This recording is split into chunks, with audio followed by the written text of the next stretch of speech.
Hello and welcome to the Worn Out Podcast, formerly the Unwinding Podcast, formerly the Worn Out Podcast. We're sticking with Worn Out this time, we promise, with your hosts, Blake, co-founder of Worn and Wound. Zach Weiss, another co-founder of Worn and Wound. Yep. And if you're not familiar, this is the Worn Out Podcast is really just a casual conversation between me and Zach. Old heads here at Worn and Wound, here from the beginning. Been in this industry for a really too long, one might say. Yeah. At this point, so we're cranky. We're cranky. We're worn out. There there was a time where we switched to unwinding because we got some feedback that worn out was maybe a little bit too negative. But I think if you know us, you know that it's meant in jest. Slash, it is very serious, and we are worn out. Explains things exactly. Yeah. But yeah, this is worn out, and this is a new format. Prior to this, it was really just a podcast. Now it's in video form, so you get to see us, which is exciting. Because the word podcast means nothing. Yeah, everything is pod and video, and and it's all casted somewhere. It's all cast. Yeah. And the intention here, aside from this first episode, is for it to really be like a guest-focused series. So having people on from around the industry that we think are interesting or that we've been working with for a long time. And I think talking about things from a little bit more of like a behind-the-scenes perspective. So that's what this is all about. And I think for this inaugural relaunch episode, we kind of just wanted to, get a run-through of the new set, kind of update you guys on what we've been working on, what we've been thinking about, and what we're looking forward to for the rest of the year. And then solicit a little bit of your feedback in terms of what you want to see from this series. Do we want to do a wrist check? Yeah, I mean, it's a watch podcast. All right, what are you wearing? What am I wearing? I'm wearing my Gallet Flying Officer 24-hour chronograph. Okay. That I picked up at our Texas Wind-Up Watch Fair from the Watch Preserve. Reason I'm wearing it, well, other than I hadn't worn it in a minute, I was like, oh, that would be a nice watch to wear, is that we actually have folks from the Watch Preserve in office today because we're doing a little like vintage watch trunk show in the showroom, which probably over by the time this is getting aired, but the kind of thing we want to do in the showroom. So, pay attention because it'll happen again, hopefully. Yeah. And I think they have a Gallet chronograph out there too. Yes, we definitely chose one. They had a few that they got right after this one, and they serviced them up and stuff. And I was like, yes, please bring one. Yeah. Gallets are very nice. Yeah, for sure. Yeah, their selection is cool. It doesn't feel like the typical. No. Feels kind of approachable, so that's nice. Yeah. Not to derail this conversation talking about vintage stuff, but we've tried the vintage thing before in the store, and like you end up down that like Datejust road, and it's just like, Datejusts are great. There's a market for them, but everyone else does it. So like it didn't really represent, I think, our store or our, aesthetic. So we have Ben Roos's and Zodiacs and Gallets and like cool watches that are also more like under 2K rather. So this is the selection that I feel like vibes with us. Yeah, I feel like, and this is just, I don't want it to sound like complaining, but I feel like a lot of like the vintage conversation or collecting space from a distance, I don't want to like assume too much, but like it just has become a lot about trying to acquire the same stuff, like you were saying, like certain vintage Rolexes and vintage this and that, just like it just can kind of get boring. And then you meet the occasional like super vintage watch nerd and they have something on their wrist that you've never seen before. We had an event at the showroom like last week, was it? And a gentleman had like a crazy watch on that like neither of us had ever seen. Do you remember the watch that he was wearing? The Seiko. Yeah. It was like the second Seiko quartz watch, I think he said, and I'm not going to remember the details about it, but it had like a flashing red light on it as an indicator. Never ever heard of this thing before. But yeah, it's like the follow-up to the Astron or something. But super cool. Yeah, so I'm sure to some people that's like, oh yeah, that's the Seiko, blah, blah, blah. But I think oftentimes in the conversation about vintage, it's like those sort of like quirky things are lost. And the guy who was wearing this, I feel like every time I see him, he has like a different weird old watch on. So I feel like that's more the vibe of what's for sure sitting out in the showroom right now. But you have to get to your watch. Oh yeah, right. So I'm wearing the new Paul and Mara dive watch. I think it was at that launch event that we saw that watch in the showroom.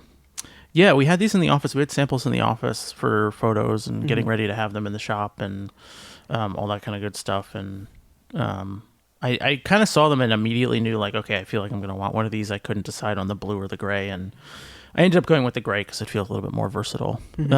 Something you can kind of like throw color on via the strap or wear it a little bit more straightforward. So it's not just like a summer watch, but I'm loving it. Yeah. Yeah, I like that it got that kind of like ghost bezel feel, but there's nothing at all Fotina or even like it doesn't attempt to look like a vintage watch. It has some, it's kind of like a barrel case and whatever, so you could be like, oh, it's sort of 70s-ish, but it feels modern in the end of, the Totally. day. Yeah, and I think that, it the case finishing, I think, in terms of spending time with it was the thing that kind of surprises me a little bit.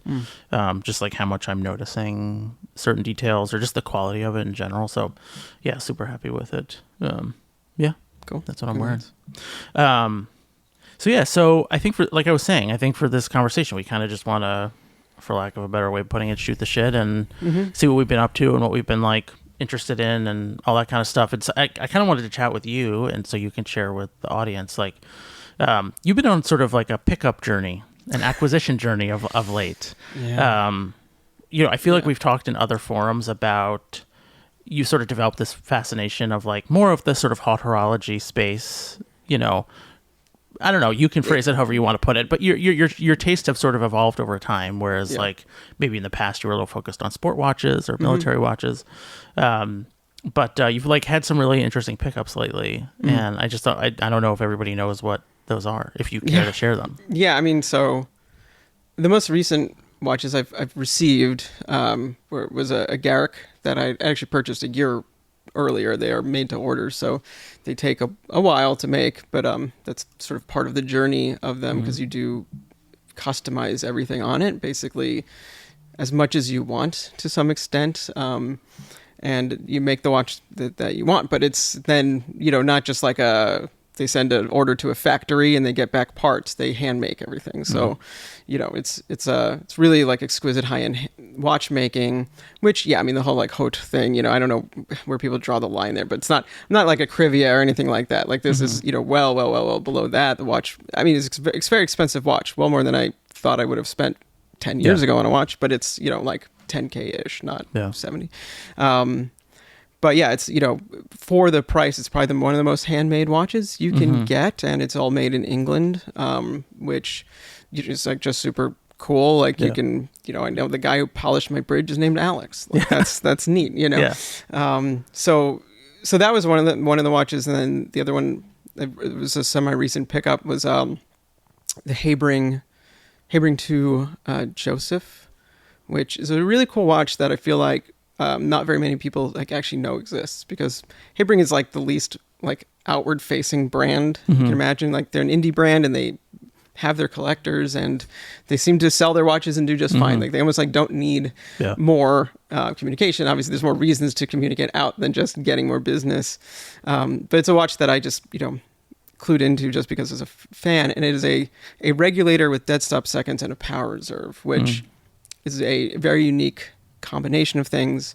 The only other regulator dead stop seconds on the market is a Longa, and that's several times more expensive than the other one.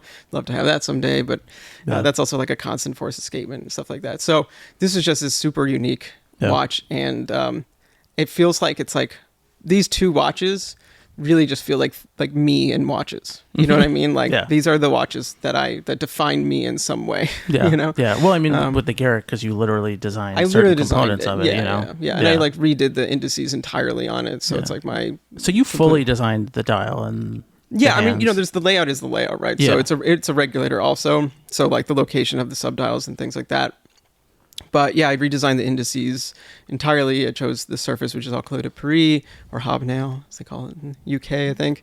But yeah, it's like their typography, other than their logo, isn't there, that they show as like their example watch. But I think a lot of people go with the kind of example watch, but then change all the colors and hands and things like that. Yeah. I actually went with their hands, but in a combination that they'd never done before. So they don't typically use the minute hand at the center that I used, and they were like, oh, that doesn't work. Like, that's not going to look good. And then when I showed them the render, like, that's going to look good. Yeah. So what's and that's a regulator too. What's your fascination with regulators? What's the deal? That's a good question. And I don't really know per se, other than I think I think I like it when watches just display time in a different fashion. Mm-hmm. And that's definitely something I think that my collection has gone towards. Like, rather than necessarily complications, like you could call a regulator a complication if you wanted to, but there's nothing in addition to telling time. It's just time like blown up in the dial in different ways. You know, I also like small subdials where the time is like on the Bel Canto or the Breguet I have, like the time is a little dial offset. I think it just makes the dial more dynamic and opens it up to different sort of, layout and graphic solutions. Mm-hmm. They just appeal to me, I think, because of that. I think I used to go for chronographs because of that more, and now I actually have less chronographs. Save this one. Yeah. You also had some service woes this summer. I've had some servicing done. We often talk about it, which is like watch collecting is fun, especially collecting either higher end pieces or older stuff or more complicated things. But then the service comes, and sometimes that can be almost the price of the watch, or so. Okay, well, just get out of the way. So last year also for my 40th birthday, I picked up a Longa one, which is the highest end watch I have by far, and it's I don't think I'll be going above that anytime soon. I can't go above that anytime soon. It's absolutely spectacular watch. I really could wear it every day. Similar offset time, and that one also has a big date and other things, and it's a Longa. And honestly, but seeing you wear that watch on a regular basis, I think has sort of contextualized Longas or at least that one for me in a different way that makes it feel much more wearable. Like it seems like a casual watch. I definitely picked the one that I got. It's the 101.029 because it's like the most casual version of the Longa one. It's still a precious metal watch, but it's a black dial with lume. It's the first luminous one they made. So I feel like if it was a steel case and Longa wasn't Longa, you'd be like, oh, that's just like a funky kind of weird sporty watch, but I actually feel like we worked a lot with videographer Chris Coe, and he at one point picked up a little Longa, like a 34 millimeter, and seeing him wear it a lot, I was like, oof, that really impressed upon me. Sort of the same thing. That's you could just pull this off. But anyway, Longas, buy them serviced or new, because the servicing is notoriously expensive, and it was very expensive. And because this watch was they only made the watch I had from 2003 to 2007. It's an older model. Service history was unknown. It was running pretty well, but it was running slow, and then it got a little cloudy, so it got a little moisture in it, which is gotta send it in now immediately. Brought it in. If they do it in New York, it's one price, but if it needs a little more, it's got to go to Germany, and it's another price. So mine got the full German spa treatment, and So, but you know what? It's. I also had the case refinished, and it's like new now, and I don't think I've actually let it die since I got it, and it is dead on. They made it 100% accurate. It's but yeah, I mean that was buying another watch. So the service there for sure. But it also seems like the kind of watch that you have no intentions of getting rid of anytime soon. No, that's feels like a you watch. It feels like a me watch for sure.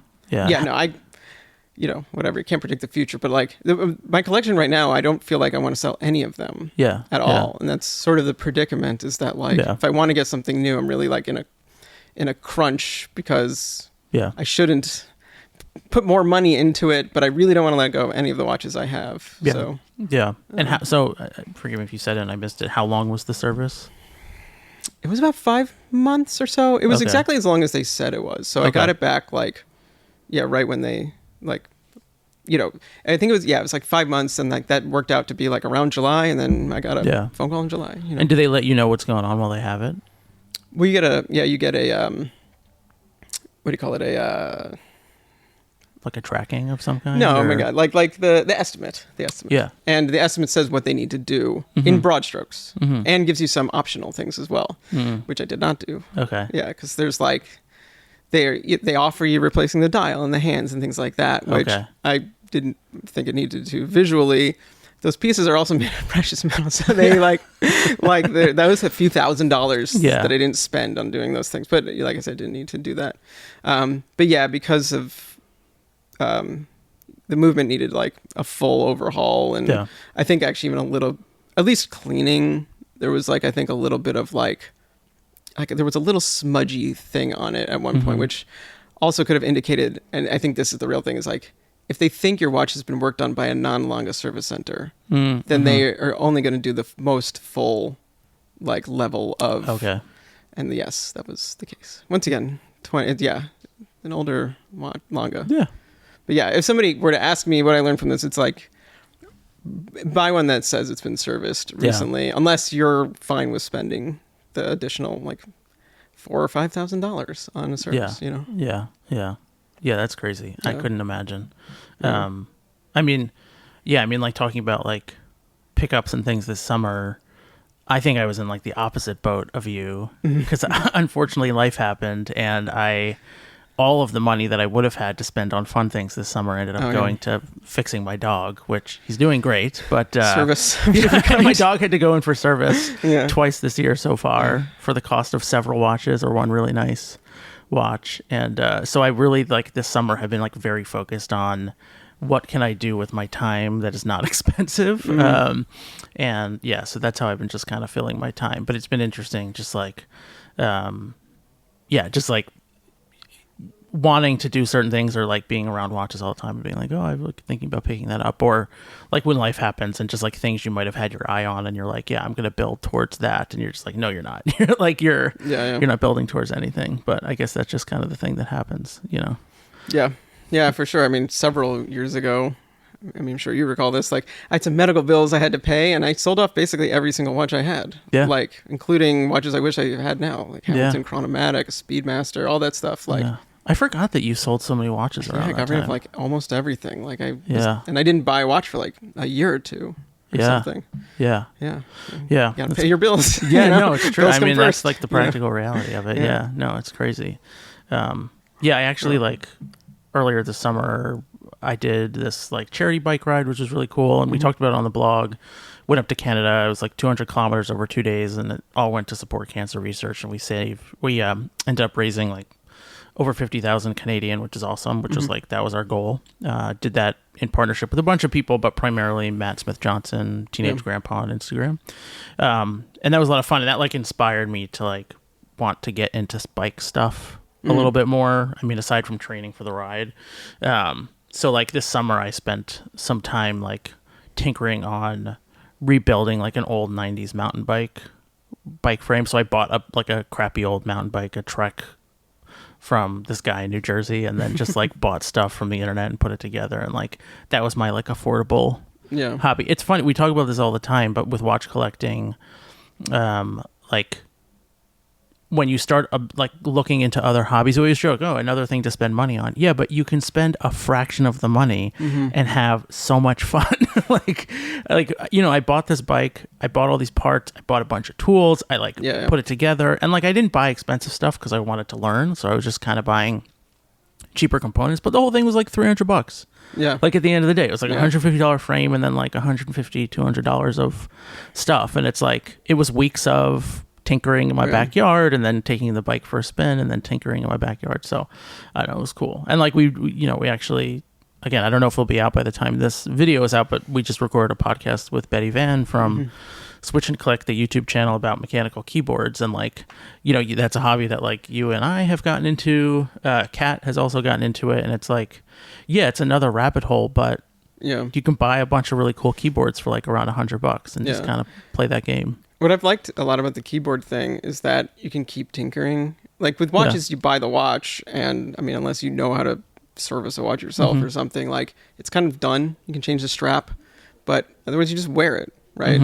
And don't get me wrong, I obviously love watches, but like that's sort of it. But like with keyboards, you can just keep tinkering. You can change the switches, you can lube the switches, you can change the keys, you can do all these things, and like that aspect of it has really made me, I think, really like it. You know, I was talking to my girlfriend about this, like there, I wish you could invent a thing where like, if it's like this, like you could put something together, but then the thing itself was somehow the end goal too. Cause like, right, you end up typing with a keyboard, right? I don't actually like, it's like, I don't like love writing, you know? So I end up using this thing and it makes it feel so much better. And honestly, I want to do it more to use it, but like, the end of the day, I'm working with it, right? Like, I want a thing where the thing itself is the end goal, if that makes sense. Like Legos? But then I guess maybe is it Lego? But then you're kind of done. Like, you build a Lego spaceship or something. Like, if it's like a model kit, like painting or but you can't. But there's an end, right? So you don't want it to end, or you do want it to end? You don't want it to end. It's like you want it to keep evolving. It was like a hobby where. Yeah, I don't. It makes no sense. This is probably like, no. I mean, I think because that everything you do, like a camera or something, you could get all this stuff, but you take photos with the camera, like you know. Yeah. It's yeah. I mean, I think that like cars stuff is like that. I think people drive a car. Yeah. No. You know, yeah, like, for sure. And like it's like it has the thing that has no function other than to make it, and the making of it so satisfying, but there's no end to making it. I just had an idea. Yeah. Children. the work is. I'm like maybe that's it. Maybe that's our videographer Liam. Yeah, we are neither the only of us. One in this room with a child. But you know, the work is making it as fun, and then you have it, and you got to keep working. You got to keep perfecting it. Yeah, and then eventually it leaves. Wow, and it hates that you. Really. that makes my day and ruins it at the same time. Yeah. A joy I won't know. This 2 income, 2 cats lifestyle going. You know. Yeah, exactly. Yeah, that's funny. But yeah, so we kind of like chatting a little bit about like the stuff that we've been up to. Let's talk about the rest of the year, like the stuff that we're focused on, the stuff that is sort of going to be occupying our time. I have some ideas. I would love to kind of pick your brain if there's anything else that's on your mind, but I think from like a business perspective, like the topic du jour is tariffs, specifically the Swiss tariffs, which like this the tariff situation is ever evolving.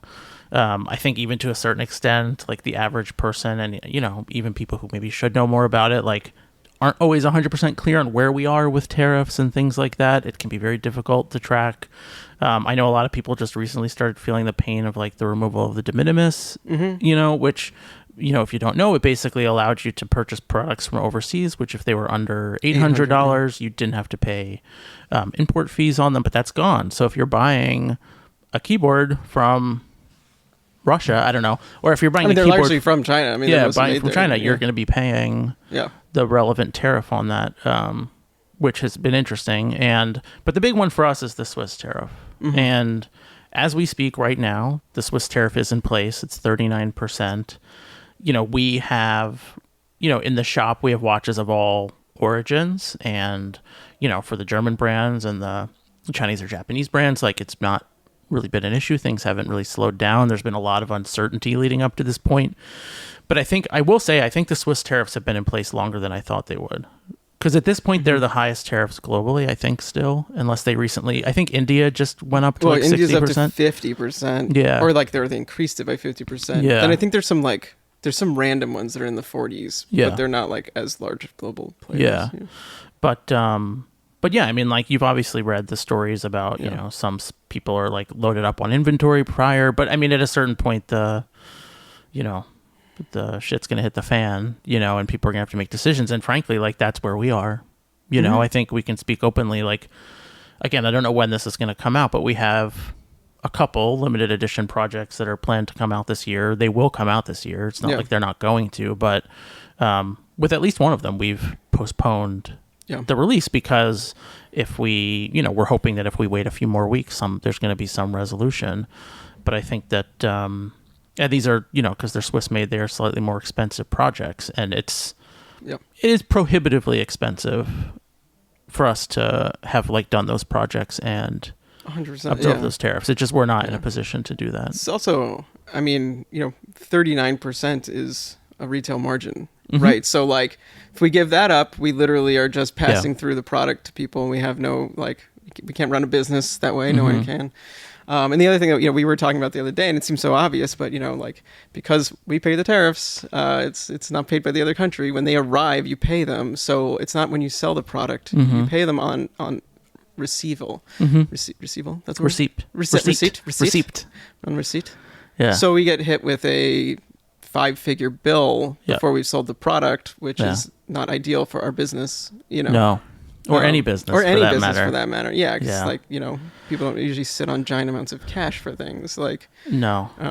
so yeah, it is quite the problem. Yeah. Quite the unnecessary problem. Yeah. And it's been interesting to see how some different brands deal with it. I know, again, at the time of recording, Christopher Ward had announced they would be charging, I think it was 29%. Or they just dropped it. But then they dropped it like yesterday, as of the time of this recording, where there is no fee passed on to the customer. Yeah. In terms of which, I don't think a lot of companies are capable of doing. They haven't quite said how they're doing that. Yeah. I mean, and obviously we don't want to like guess exactly and be wrong, but like, it feels like they must be doing something in the US because of that, right? It's like some sort of distribution or but one way or the other, you're getting hit with the tariff. You know what I mean? You're getting it, like, just whether you're getting hit on what cost you're getting hit on. Yeah, right? yeah. You're getting hit on just components or something else, which but yeah, it's very complicated for businesses to do that too, like overseas businesses to set up US LLCs and things like that. It's expense. Yeah.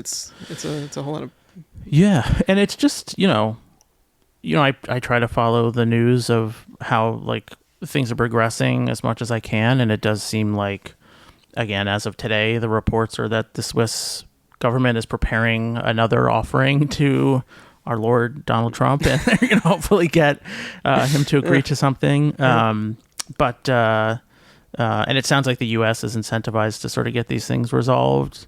I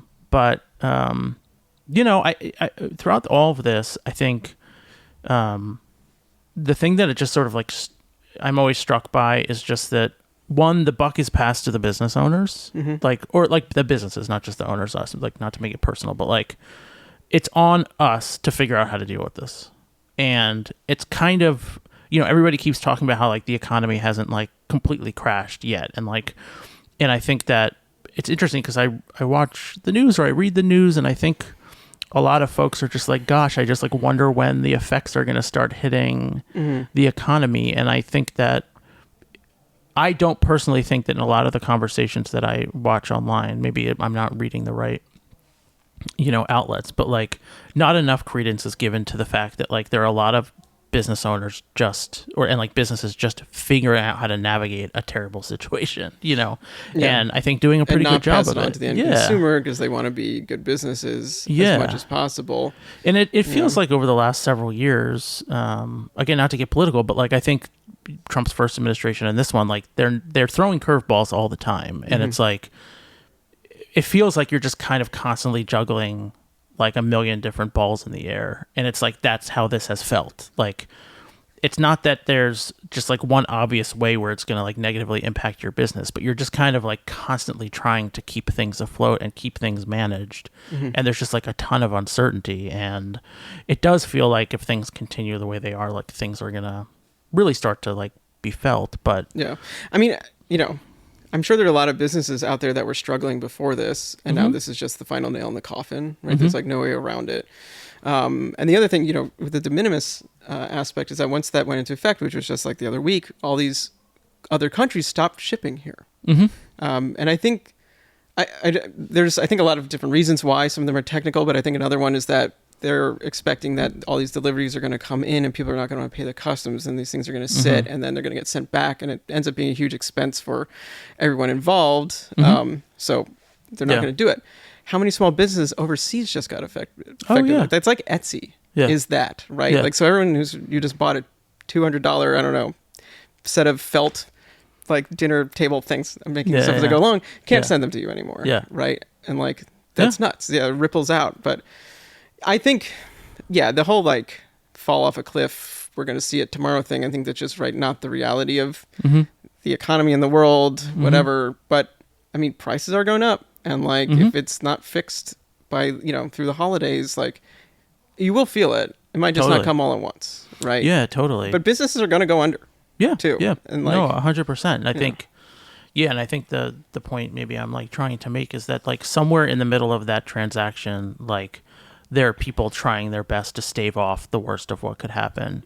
And it's like, that's just like, I guess it's just like the nature of being a business owner and sort of managing this process. But it's almost like when's the dam going to break, you know? And it feels like it will.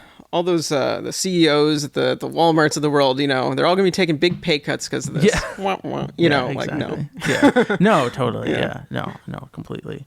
But yeah, I mean, that's something that we're obviously like looking out for the rest of the year. It's a conversation every day. Yeah, all the time. Yeah, and with every brand in a different way. And you go to a wind up and it's the only thing anybody talks about. And it's a real pain in the ass, as they say. Mm-hmm. I mean, I guess one of the other big things, sort of on a more positive note, that we're working on and thinking about for the rest of the year is the showroom that we opened in the office. I think, for those who don't know, at the beginning of this year, I guess it was, maybe late last year, we opened our showroom. It sort of evolved. We've added more brands, added more products, and we recently went from being sort of like appointment only to now we're open. We have open hours, and we have someone coming on the weekend. So, we just have a lot more stuff going on, and I think the interesting thing for me has been how much interest there's been in brands doing like activations in the space. So we've got like a ton of stuff planned for the rest of the year, and that's been really interesting. Like just how much brands have been keen on just like the in-person marketing aspect of it. We did the screening and we did a launch with Pollen, and we have, we'll announce it soon, but like we have an interesting like sample sale going on with a brand that doesn't typically do that kind of a thing. And yeah, it's been an interesting revelation of just like the level of interest there. Yeah. And also the turnout, because again, our office is not in a bad location. It's in a very easily accessible location, but there's always, I don't know how you have felt, but like I always felt like there's this Brooklyn stigma in the like watch world because it's so like Manhattan focused. Yeah. This is a Brooklyn stigma for people who are in Manhattan. Yes, it's true. So I think it's always been in my mind when we open the showroom, it's like, are we going to really get people out? And like, we get tons of people, and brands have not been, concerned about that sort of feature whatsoever. So it's been interesting, and I'm like very curious to see how that evolves throughout the rest of the year. Yeah, I've really enjoyed it so far.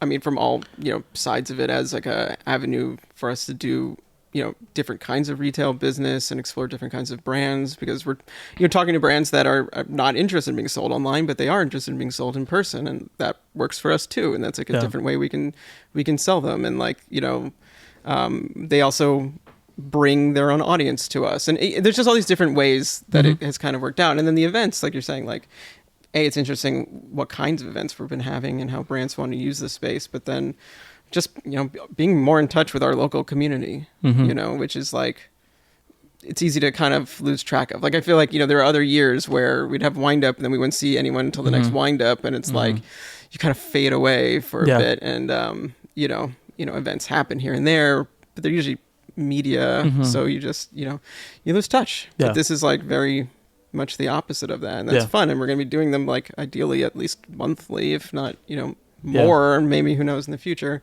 Yeah. But then also, like everything, we have to put our spin on stuff. And like, our showroom is not the typical AD experience. We have no interest in mimicking the typical AD experience. It's just like the thought of going this far and then being like, here are glass cases and our like lit up little things. It's like, kill me. Like, so that's not our space. And then reps from brands come in and they're like, this is cool. Yeah. Yeah, it's so different. Like, I just could not have imagined that being the response.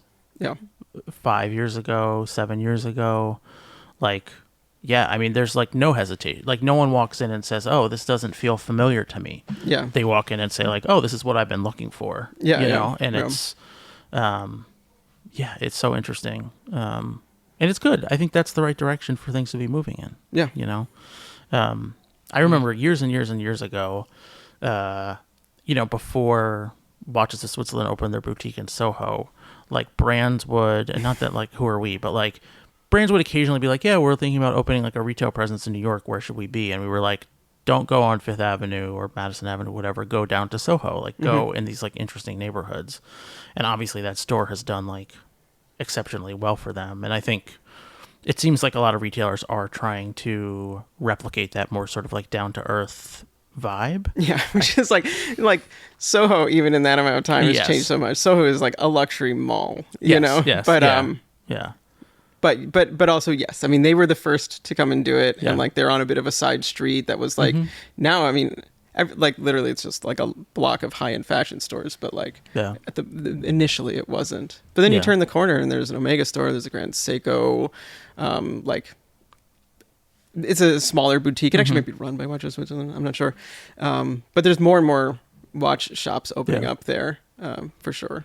Yeah, Soho's bizarre. I mean, like I go there, I get like a lot of tattoo work done at like a place that's sort of like in between a few different neighborhoods, but like I end up kind of walking through Soho when I like drive there and I go for my appointments, and it's so different. It's like really crazy.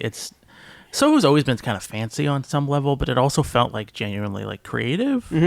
And now it's just like, I mean, whatever, the story of New York, it's just like super sterile. Like there were always young people there, but now the young people are all just like in athleisure and like, you know, it's like the boyfriend video, you know, taking videos of their girlfriend for social. It's like, it's just like so basic and fucking boring. It's crazy. And it's really, it's like the tourist style of it, which obviously tourism is really important, but it's like throngs there now. And it's, I mean, I used to go there, you know, so I grew up in New York City, and we used to go there every couple of months or something with my dad or both my parents, and you know, go to lunch at an interesting restaurant and go look at weird little stores and things like that. There's no weird little stores anymore.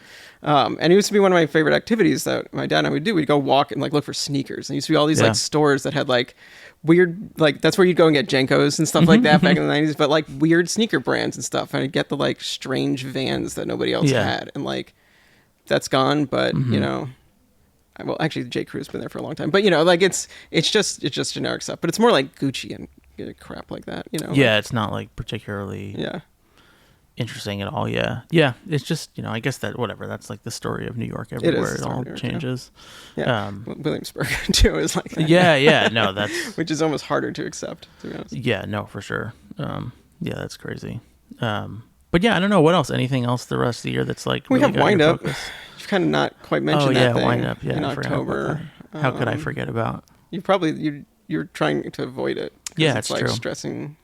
Probably. It stresses out the people that work here quite a bit. But no, I think everybody's excited about it. I try not to get too stressed out, but I know it is like a stressful thing. But I think it's exciting this year because we've had some sort of staffing, not changes, but like evolutions within, you know, particularly our partnerships team. Some people have kind of moved to working on more like strategic operational stuff, and some people who were maybe playing a little bit more of like an assisting role in event management are now like really taking a lead in the production of New York. So like, I know they're stressed out and that it's anxious, but I think they're also really excited to be taking more of like a leadership role. So, and we're also in the process of hiring an additional person to work on our events, because like there's got, you know, with the showroom and all the other stuff, there's so much more going on. Like the way you put it to me like a few weeks ago, because you're talking about like, you know, bringing on some other people, you're like, Wind Up New York City has over 150 clients. Like they might seem like, oh, they buy a booth and they might, but they're not. They're clients. They each take like several emails or many more than that, and those relationships are also like blossom into other things. There's advertising packages, all this other stuff. So like they have a giant list of people they need to manage, and you know, the whole herding kittens thing is quite apt there. You know, totally. And I think that you know, kind of like regardless of whatever sponsorship level you buy into at the show, we try to be as sort of hands-on and supportive as possible. And I think, you know, like you remember when we would go do a lot more of these like pop-up shows and stuff like that. Like I literally remember, this is like 10 years ago. So like this was even more money in today's dollars, but spending like $5,000 to go to this pop-up event. And you literally walked in and they were like, that taped square on the floor is yours, and the folding tables are on the other side of the room. And it's like, like, don't talk to us. And it was like, and literally never talk to me. Did you pay us, by the way? And like, that's not like what we do. And so there's just like a lot of hands-on, which we're happy about. That's the event we want to host. So, but yeah, it's a beast. It's enormous. It's enormous. And I think, that's like one of the things with growing the business is, I think, especially on the partnership side, you kind of like, you turn around one day and we have 150 clients at Wind Up, but we have, you know, many dozens more that go to other events or work with us in other ways. So it's like, you're talking about hundreds of clients that you're working with at any given time. And, I'm working with a team to optimize things and get things done. And, again, like full transparency, like the other week we were having a conversation. It was kind of like, putting a little pressure, wanting things to be done in a certain way or whatever. But I had to walk away from the conversation and be like, they have way too much going on. Like they need help. It's like I have to check myself sometimes and be like, okay, I know you want something a certain way, but it's like at a certain point you have to stop and acknowledge when people need help and like they need more help, So we're getting it for them. And so hopefully that goes well. Yeah. Hopefully we get a good person and they work out and they stick around and all that kind of stuff. How many people will we have then? People are always like, how many people are at your company? And I just say 15 because I think that's the number, but that'll be 16 full-time and then 17 part-time, but that doesn't include like all the writers who are working with us on a contract basis.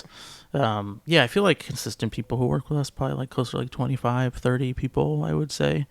On a real consistent basis. It's exciting. It's fun. It's fun also to like watch people like develop into managers and sort of figure out that whole conversation. In case for people watching or listening, in case you can't tell, Blake is like much more involved with this side of things. Like it's true. I make shit and I try to stay out of the way.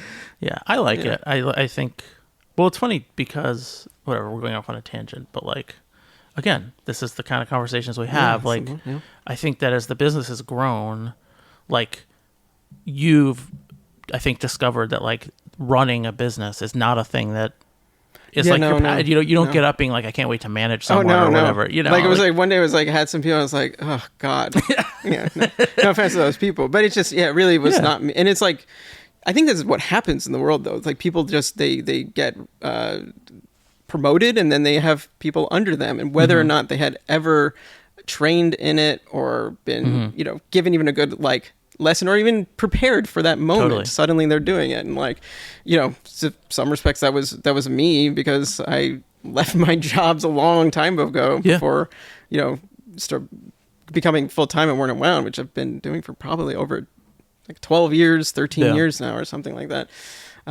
It just wasn't for me. I like to keep my head down and focus on the things that I like need to produce, And I'm happy. I talk to people constantly. I think I'm more like I manage them in that sense, I work on ideas, but the actual managerial thing.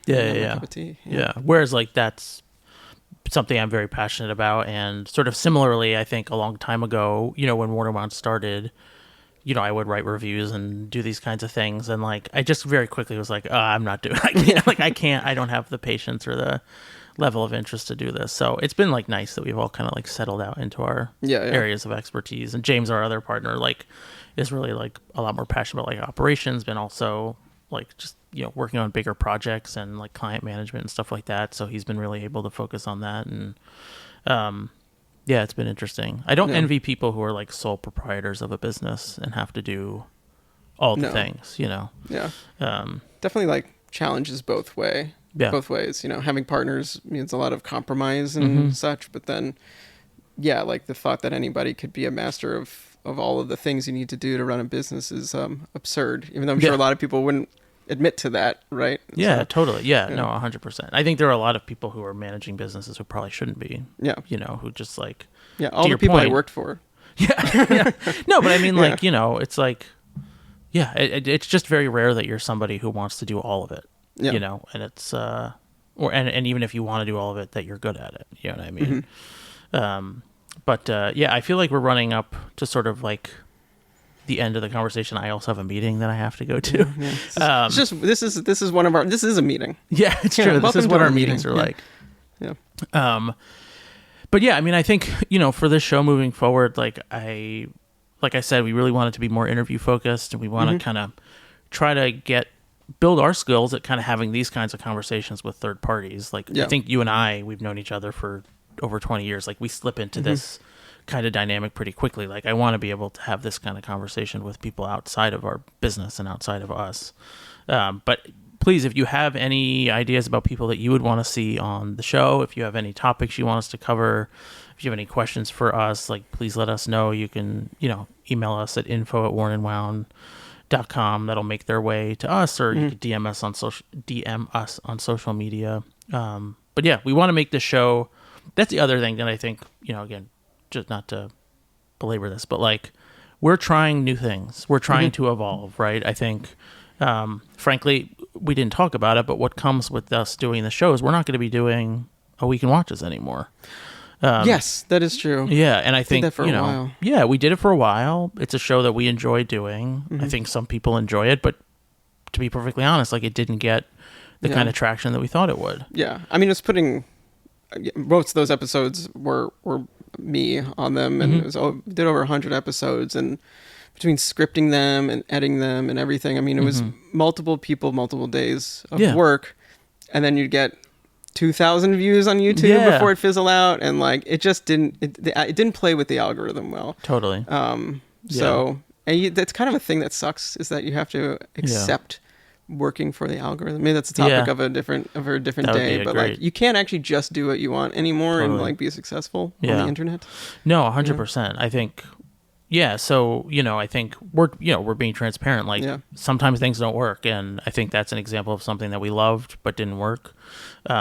We want to, we enjoy doing this format. I think people enjoy listening to it, and we're just trying to evolve. Moving to video and trying to focus a little bit more on like the interview aspect of it. So let us know what you want to see, what you find interesting. So I guess. That was a fun conversation. Thanks for watching, listening, whatever you're doing, however you're consuming this. And we'll see you next time.